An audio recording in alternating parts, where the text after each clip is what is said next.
गोर लगे छी कि हर पीला चीज सोना नहीं होता है और हर भगवा वस्त्र पहना इंसान योगी नहीं होता है। सीता जी का हरण भी रावण ने साधु का वस्त्र पहन करके किया था। इस बात को याद रखिए। निर्गुण भक्ति करने वाला एक इंसान मारने काटने की बात कर सकता है कि सरकार किसी की बन जाए हमारा जीवन नहीं बदलने वाला है। ऐसा बात मन में बैठ गया कि नहीं बैठ गया है?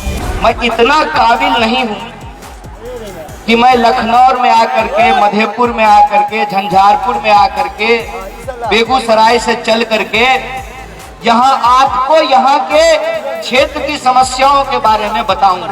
ये तो वही बात हो गई ना कि दिया जो है वो सूरज को रोशनी दिखाने की कोशिश कर रहा है। आप 365 दिन यही रहते हैं, हम तो चुनावी सभा में आए हैं। तो आपका जो दर्द है वो आपसे बेहतर कौन जान सकता है? हम नहीं जान सकते हैं ना। आप जब रास्ते से निकलते हैं तो कौन कौन सड़क टूटा हुआ है, किस किस खंभे पे बल्ब नहीं जलता है, कौन कौन अफसर घूस लेता है, कौन कौन घूसखोर अफसर है, कौन मुखिया बढ़िया है, कौन मुखिया खराब है, कौन नेता अच्छा है, कौन नेता खराब है, आपसे बेहतर हम जानेंगे? नहीं जान सकते हैं ना। तो पहली बात तो ये कि हम आपके बीच ज्ञान छांटने के लिए नहीं आए हैं। आप सब लोग खुद ही बहुत ज्ञानी लोग हैं और ये मिथिला की पावन धरती है और मिथिला की धरती के बारे में तमाम शास्त्रों में चर्चा है कि ये माता जानकी की जन्मभूमि है। और अगर साहित्य की आप बात करें तो ये महान विद्वान मंडन मिश्र की धरती है। ये वो इलाका है जहाँ की लोक कहानियों में गोनू झा की कहानियां मशहूर हैं। अगर आप साहित्य की चर्चा करेंगे तो ये वो इलाका है जहाँ कविवर विद्यापति का जन्म हुआ। और अगर आप जन आंदोलनों की बात करेंगे, जन कवि की बात करेंगे तो ये बाबा नागार्जुन की धरती है। इस महान धरती को मैं नमन करता हूँ, इसको नमस्कार करता हूँ। कल हम अभी प्रचार सुन रहे थे, उत्तर प्रदेश से कोई आने वाला है। कौन आ रहा है? आप मिथिला के लोग बोलिएगा योगी उसको। मिथिला के लोगों को उसको योगी कहने का जरूरत नहीं है। मिथिला के लोग खुद ही धर्म कर्म में विश्वास करते हैं। हमारे यहाँ सिमरिया घाट में कल्पवास मेला लगता है। 1 महीना मैथिल लोग जाकर के वहाँ गंगा स्नान करते हैं कार्तिक महीने में और गंगा किनारे रहते हैं। तो आप लोग खुद ही धर्म कर्म करने वाले लोग हैं। वो योगी है। हर पीला चीज सोना नहीं होता है, समझे? और हर भगवा पहना इंसान संत नहीं होता है। हरिशंकर परसाई ने एक कहानी लिखी है और हमने पढ़ा है जब हम स्कूल में पढ़ते थे, भेड़ और भेड़िया। उस कहानी में हरिशंकर परसाई बताते हैं कि जब चुनाव होने का ऐलान हुआ जंगल में तो सियार बहुत परेशान हो गए। सियार ने कहा भेड़िए को जाकर, ए भाई अब तो चुनाव होगा, अब भेड़ की संख्या ज्यादा है तो ये लोग अपना नेता चुन लेगा तो तुम्हारा राजकाज खत्म।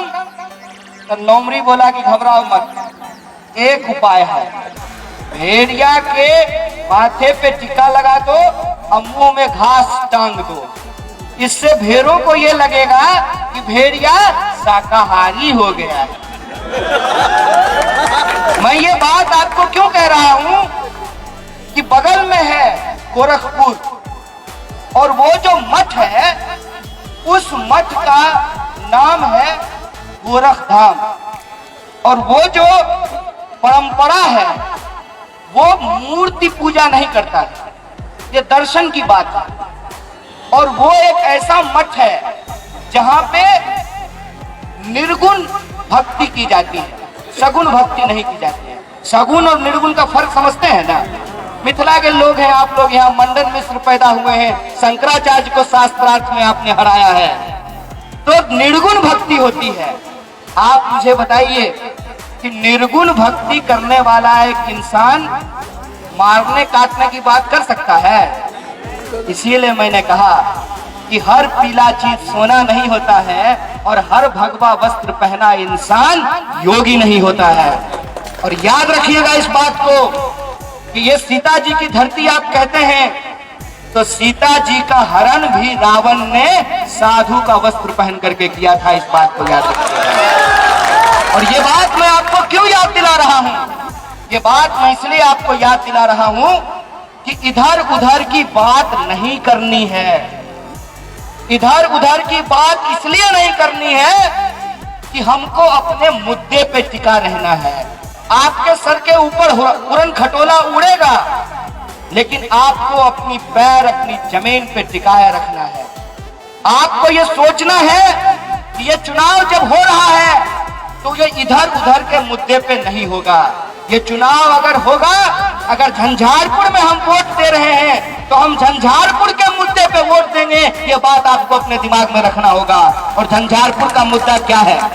झंझारपुर का मुद्दा ये है कि तमाम नेता आए, तमाम वादे करके गए, लेकिन झंझारपुर आज भी जिला नहीं बना है। बन गया क्या?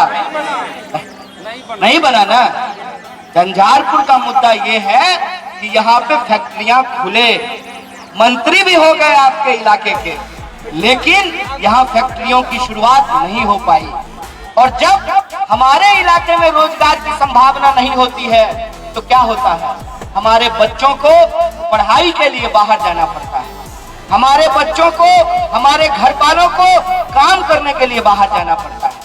और जब हम बीमार होते हैं तो इलाज कराने के लिए भी हमको बाहर जाना पड़ता है। मैं ये प्रश्न आपसे पूछना चाहता हूँ कि जब हमारे भीतर प्रतिभा है, हमारे ही बच्चे कोटा में पढ़ भी रहे हैं और हमारे ही बच्चे कोटा में पढ़ा भी रहे हैं, तो फिर कोचिंग कोटा में क्यों चल रहा है, मधुबनी में क्यों नहीं चल सकता है? ये सवाल मैं आपसे करने के लिए आया। बिहारियों के भीतर जब इतनी प्रतिभा है कि देश का सबसे कठिन परीक्षा होता है यूपीएससी, और उस यूपीएससी में सबसे ज्यादा बिहारी बच्चे सेलेक्ट होते हैं। अगर हमारी प्रतिभा से हम दुनिया में जाकर के अपना नाम कर सकते हैं, अगर केरल की एक बच्ची, बिहार की एक बच्ची केरल में जाकर के टॉप कर सकती है, तो आप मुझे बताइए कि बिहारी विद्यार्थी जो ग्वालियर में इंजीनियर बनता है, भोपाल में इंजीनियर बनता है, उसको गुड़गांव में नौकरी करने की क्या जरूरत है? वो मुजफ्फरपुर में भी नौकरी कर सकता है। मुजफ्फरपुर को भी गुड़गांव बनाया जा सकता है। दिक्कत कहाँ आती है? दिक्कत आती है जब राजनीतिक इच्छा शक्ति नहीं होती है। जब महागठबंधन तैयार हो रहा था तो कई तरह के प्रश्न उछाले गए। प्रश्न उछाला गया, ये साहब आपकी पार्टी को बहुत कम सीट मिला है। हम बोले देखिए क्या है? हाथ है, उंगली बड़ है, छोट है, लेकिन ये बड़ उंगली छोट उंगली मिल करके जब एक साथ हो जाता है तो मुट्ठी बन जाता है। ये एकता का प्रतीक होता है। हर किसी की अपनी भूमिका होती है। जैसे गाड़ी में हॉर्न की अपनी भूमिका होती है, स्टीयरिंग की अपनी भूमिका होती है, टायर की अपनी भूमिका होती है, इंजन की अपनी भूमिका होती है। बताइए, टायर निकाल दें तो गाड़ी चलेगी? इसी तरह से समाज की संरचना तैयार होती है। और समाज की संरचना में हमको ये समझना पड़ेगा कि लोकतंत्र ने चाहे अमीर हो या गरीब, सबको बराबरी का अधिकार दिया है। बोलिए दिया है कि नहीं दिया है? जूता कंपनी का मालिक है बाटा, और यहाँ जो आपके चौक पे जूता सीता है, आपके गांव का कोई व्यक्ति, दोनों का वोट बराबर है कि नहीं है? चाहे बूढ़ा का वोट हो या नौजवान का वोट हो, बराबर है कि नहीं है? घर में आप भले महिला के साथ बराबरी का बर्ताव नहीं करते होंगे, लेकिन महिला का वोट भी एक होता है और पुरुष का वोट भी एक होता है। इसीलिए मैं जब आपके सामने आज खड़ा हूँ तो हमारे सामने दो चुनौती है। पहली चुनौती ये है कि जब हम 3 तारीख को वोट देने के लिए जाएं तो हम अपने मुद्दों को याद रखें। और हमारा मुद्दा क्या है? हमारा मुद्दा ये है कि पढ़ने लिखने के बावजूद, इंजीनियरिंग करने के बावजूद, ITI करने के बावजूद, पॉलिटेक्निक करने के बावजूद, टेक्निकल एंड होने के बावजूद हमारे बच्चों को आज रोजगार नहीं मिल रहा है। हमारा मुद्दा ये है कि दिन रात किसान खेतों में पसीना बहाता है। और आपके ही इलाके का मामला है ना कि खराब फसल था, सरकार ने किसान से बिना पूछे उसके फसल को उखाड़ दिया, नहर खोदना शुरू कर दिया और किसान को सही तरीके से मुआवजा नहीं दिया गया। आप देखिए कि लगातार किसानों के ऊपर किस तरीके से अत्याचार और अन्याय होता है। आप देखिए कि मजदूरों को किस तरीके से मजदूरी नहीं मिलती है। आप देखिए कि समाज में जो कमजोर लोग हैं किस तरीके से धीरे धीरे उनके मन में यह बात बैठना शुरू हो गया है कि सरकार किसी की बन जाए हमारा जीवन नहीं बदलने वाला है। ऐसा बात मन में बैठ गया कि नहीं बैठ गया है? ऐसा लगने लगा है ना कि चुनाव आता है, स्टेज लगाता है, नेता भाषण देता है, मदारी जैसा डमरू बजाता है और फिर चला जाता है। हम यहीं के यहीं रह जाते हैं, समस्या जस की तस रखी रह जाती है। ये आपके मन में बैठने लगा है कि नहीं बैठने लगा है? ये दोहरी साजिश है। पहली साजिश ये है कि आपको आपके मुद्दों से भटका दिया जाए, और दूसरी साजिश ये है कि सरकार चुनने की जो आपकी क्षमता है, जो आपकी शक्ति है, वो शक्ति, वो विश्वास आपसे छीन लिया जाए। इसी तरीके से मानसिक गुलामी हमारे दिमाग में डाली जाती है, और जब हम चेन तोड़ने की स्थिति में भी हैं तब भी हमारे मन में ये डाल दिया जाता है कि हम चेन नहीं तोड़ सकते हैं। तो मैं आपको भरोसा दिलाने के लिए आया हूँ कि ये बिहार है, ये वो धरती है कि जब जब देश को जरूरत हुई है हमने जन आंदोलन की अगुवाई की है। ये बिहार की धरती है। हमने देखा है कि दशरथ मांझी ने एक छेनी हथौड़ी लेकर के पहाड़ काट करके रास्ता बना दिया था। अगर आपके अंदर भरोसा है तो यह सरकार बदल सकती है। आपको संकल्प लेने का जरूरत है। बोलिए, आप संकल्प लेते हैं कि नहीं लेते हैं? ये सरकार आपको बदलनी है कि नहीं बदलनी है? और ये सरकार हमको इसलिए बदलनी है कि हमको एक तरफ अपने मुद्दों की रक्षा करना है, हमको इस बात के लिए वोट करना है कि हमारे बच्चों को रोजगार मिलाए, हमारे घर के जो बुजुर्ग हैं उनको समय पे वृद्धा पेंशन मिले, हमारे जो टीचर हैं उनको, जो नियोजित शिक्षक हैं उनको स्थायी किया जा सके, समान काम का समान वेतन लागू किया जा सके, जो आंगनबाड़ी और आशा वर्कर हैं उनको सही वेतनमान दिया जा सके, और हमारे यहाँ विकास के नाम पे जो झूठ बोला गया है उस विकास की गंगा को सही मायने में जमीन पे उतारा जा सके। ये संकल्प के लेकर के हम आपके बीच में आए हैं। मन में कोई धरी धोखा नहीं, कोई धरी धोखा नहीं। सामने एकदम आर पार की लड़ाई है। इस तरफ हम खड़े हैं जो बिहार को बदलना चाहते हैं, उस तरफ वो खड़े हैं जो बिहार को 30 साल पीछे धकेलना चाहते हैं। और हमको पूरा भरोसा है कि परिवर्तन संसार का नियम है, परिवर्तन होगा। और परिवर्तन करना इसलिए जरूरी है, यहाँ बुजुर्ग माता बैठी हुई है, रोटी बनवे घड़ी पलटे पड़े छे नकरा, आ नहीं पलटवे तो जड़ जैते। 15 साल हो गए, पलट देखे चाहिए।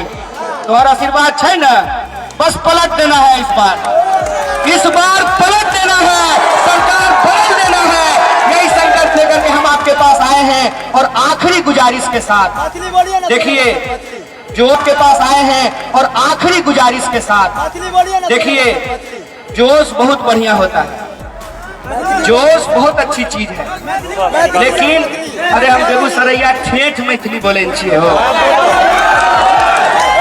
बेगूसराय का लोग शुद्ध मैथिली नहीं बोलता है, हम लोग ठेठ मैथिली बोलते हैं। तो मधुबनी की धरती पे आकर के ठेठ मैथिली बोलेंगे तो मैथिली भाषा का अपमान हो जाएगा। अब मोदी जी हम है नहीं कि कागज में लिख करके जो है अहाँ सबको गोर लागे छी, है कि नहीं? हम ठेठ मैथिली बोलते हैं, आप लोग शुद्ध मैथिली बोलते हैं। दूसरे जगह पे तो बोल भी लेते, लेकिन आप लोग चूंकि मैथिली के झंडा बरदार हैं, मैथिली को जो है भारत की 8वीं अनुसूची में 22 भाषाओं की सूची में शामिल कराने का संघर्ष कर रहे हैं, इसीलिए हमको मैथिली बोलने में थोड़ी घबराहट हो रही है। तो मैं ये कह रहा था कि जोश ठीक बात है, लेकिन खाली जोश से काम नहीं चला वाला। जे नौजवान लोग चाहो फोटो खिंचाबो बड़ बढ़िया, फेसबुक लाइव करो बड़ बढ़िया, मोटरसाइकिल पर इनकलाब जिंदाबाद बड़ बढ़िया, लेकिन ई हवा अगर एटीएम मशीन तक नहीं पहुंचले तब मामला गड़बड़ाई। परीक्षा जीते, परीक्षा पास करे खातिर ला 35 नंबर का अगर जरूरी है, 34.5 ले लिए, 34.5 ले लिए, तैयो फेल न कह देबै। अपन चुनाव केना होय छै, एक वोट से हार आ एक वोट से जीत। तो आप लोगों की जिम्मेवारी सिर्फ रैलियों में आकर के समाप्त नहीं होती है। आपकी जिम्मेवारी ये है कि आप मतदाता तो हैं ही, आपको बिहार बदलने के इस जन आंदोलन में कार्यकर्ता भी बनना पड़ेगा। बोलिए बनेंगे कि नहीं बनेंगे?